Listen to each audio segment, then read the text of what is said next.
السلام عليكم ورحمة الله وبركاته، يا أهلا وسهلا بكم في فيديو جديد وحلقة جديدة من سلسلة فيديوهات ماذا بعد الكورس. اللهم علمنا ما ينفعنا وانفعنا بما علمتنا وزدنا علما. النهاردة هنتكلم عن موضوع مهم جدا جدا جدا، وهو إني أطلب عربون إزاي من العميل. وخلينا نشوف السلايدز بتقول إيه.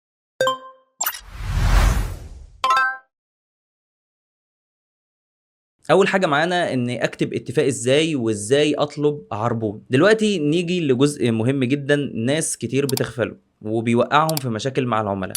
انا اتفقت معاه بس مفيش حاجه مكتوبه، العميل اختفى وما بعتش الفلوس، قال لي هنشتغل وبعد ما اشتغلت قال لي لا الشغل مش حلو وانا مش هستلمه وي. الفكره هنا ان انت لازم كل حاجه ما بينك وما بين العميل تكون كتابه، تكون موثقه، حتى لو يعني على الواتساب، وهنشوف الكلام ده كمان شويه. ليه لازم نكتب اتفاق؟ ببساطه الكتابه بتحفظ حقك وحق العميل. الموضوع مش معناه انك مش واثق فيه، لكن معناه ان انت بتشتغل بشكل بروفيشنال شويه، بشكل ان انت محترف، عايز كل حاجه تكون مظبوطه بنسبه 100%. اي شغل لازم يكون مكتوب، المطلوب بالتفصيل، عدد التصميمات او المخرجات، عدد التعديلات، مده التسليم، كمان طريقه التسليم والسعر النهائي. الدفع هيكون ازاي، سواء مقدم ولا بعد التسليم ولا هيبقى على دفعتين. مفيش حاجه اسمها انا فاكر، اللي مش مكتوب كانه مش موجود. عشان كده احنا لازم كل التفاصيل اللي احنا بنتكلم عليها دي تكون مكتوبه وموثقه، سواء على الواتساب، سواء على ايميل، او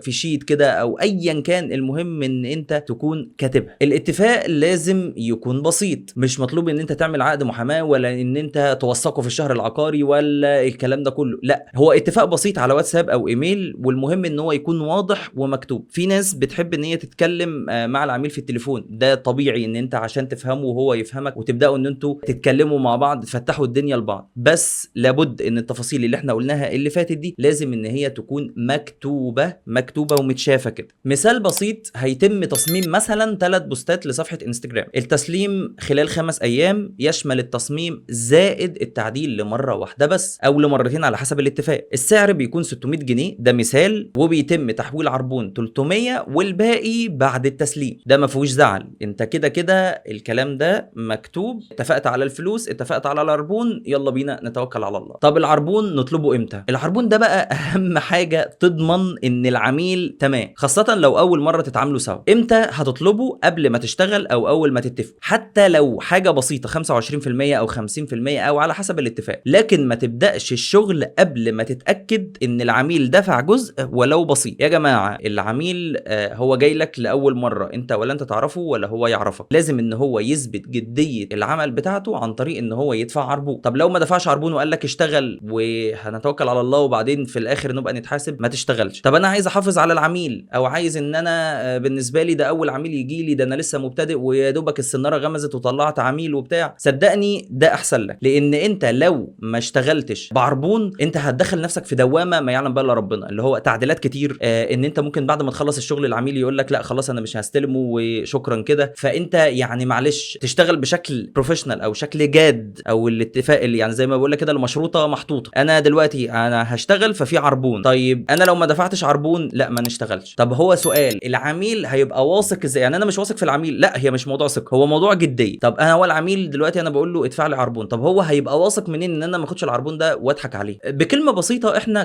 كديزاينرز مثلا او شغالين في سوق الميديا، احنا سمعتنا 90% من الشغل بتاعنا وتكاد تكون 100%. العميل ده لو جه قال ان انا اتفقت وعملت كذا كذا كذا وبتاع، والمصمم ما سلمنيش في الشغل، انت سمعتك اتضربت، ما حدش هيشتغل معاك، سواء على مواقع الفريلانس او على مواقع مثلا او على الجروبس بتاعه الفيسبوك او كده. فهي الموضوع ماشي كده، العميل لازم يدفع عربون علشان جديه الشغل، وانت موضوع الثقه ما بينك ومن العميل هو اللي جاي لك بناء على البورتفوليو بتاعتك وبناء على الشغل اللي انت عامله. طب العميل لو رافض يدفع عربون، بص بقى هنا لازم تقيم الموقف. يعني هي بيبقى في مواقف كده لازم ان انت تكون مرن فيها، مش شرط ان كل مره انا هقف لازم عربون. الشركه لو معروفه او جهه رسميه ممكن تستثني، يعني شركه معروفه ولها اسمها دي يعني دي داخله على جد مش هتضحك عليك. لو عميل شغال معاك من زمان وموثوق فيه، خلاص احنا بقينا اهل يا راجل، يعني ما العربون ده خلاص انت عارف ان العميل ده جاد، ما بيتعبكش، بيدفع في ميعاده، الدنيا تمام، ما فيش عربون. لكن لو عميل جديد بيقول لك اشتغل وانا هبعت لك، فده مؤشر خطر، ده ما تشتغلش، ما تدخلش نفسك في السكه دي. قول له بمنتهى الهدوء انا متعود ابدا بعد تحويل العربون، وده نظامي علشان احفظ حق الطرفين. ولو رفض يبقى قرارك انك ترفض الشغل. بلاش ان انت تشتغل او توافق على الشغل وانت ما خدتش عربون. الاتفاق بيخليك تهرب من المشاكل. امثله واقعيه هتشوفها قريب، عميل هيطلب تعديلات زياده ويقول لك انا ما فكرتش ان دي بتتحسب، ما حدش قال لي، او يطلب تعديل بعد التسليم، او يقول ما فيش تسليم الا لما نعدل، انا مش هستلم الشغل ده غير لما يتعدل. لا يا باشا، احنا مكتوب من الاول عدد التعديلات 2 وانت عدلتهم، ومكتوب ان بعد التسليم بيكون، او التعديل بعد التسليم بيكون في تكلفه. ساعتها لا، احنا كاتبين الكلام ده، مفيش اي سوء تفاهم، احنا مكتوب الكلام ده وحضرتك موافق عليه من الاول، فخلاص التعديلات هم 2 بعد التسليم او 2 بعد ما نخلص البروجكت تمام. لو في خلصنا ال2 دول وحضرتك طلبت تعديل فيما بعد، التعديل ده بيبقى بجزء بسيط من المبلغ المتفق عليه، وانت كده كده بتبقى كاتبه برضه وعامل حسابك عليه. لو عايز تبقى محترف اكتر، يعني الموضوع يمشي معاك بروفيشنال اكتر، في ناس بتعمل فورمه كده زي اتفاق PDF، فيها اللوجو الشخص او لوجو الشخص اللي انت هتتعامل معاه، بيانات العميل، بنود الشغل، الاتفاقات، توقيع بسيط منك ومن العميل. ودي بتديك شكل احترافي كده قدام العميل، بس مش شرط تعملها من اول مره، ممكن تبدا برساله عاديه زي ما قلنا في الاول. يعني مش شرط ان انت تبداها كPDF كده تبتدي اول مره وعقد وبتاع ولا PDF وبتاع، لا، ممكن واتساب عادي، ممكن ايميل عادي، الموضوع سلس في الاول لحد ما الدنيا تبتدي ان هي تظبط معاك. عايز تبين اكتر او تبين شغلك احترافي اكتر، ممكن تبقى تعمل الPDF دي، ومع الوقت هتلاقي ان انت بتضيف فيها، بتعدل فيها، وهكذا. خلاصه الكلام بقى، الاتفاق المكتوب اهم من الكلام. اكتبه ببساطه ووضوح على اي وسيله تواصل، مش شرط زي ما قلنا PDF. اطلب عربون قبل ما تبدا الشغل. لو العميل رافض، فكر كويس قبل ما تشتغل. الاتفاق بيخليك دايما ثابت في التفاوض، ومع الوقت هتعمل فورمه خاصه بيك تزود من مدى احترافيتك. وده كان الفيديو بتاع النهارده اللي بيتكلم عن اطلب عربون ازاي او اكتب الاتفاق ازاي. اتمنى يكون الفيديو عجبكم، واتمنى يكون الكلام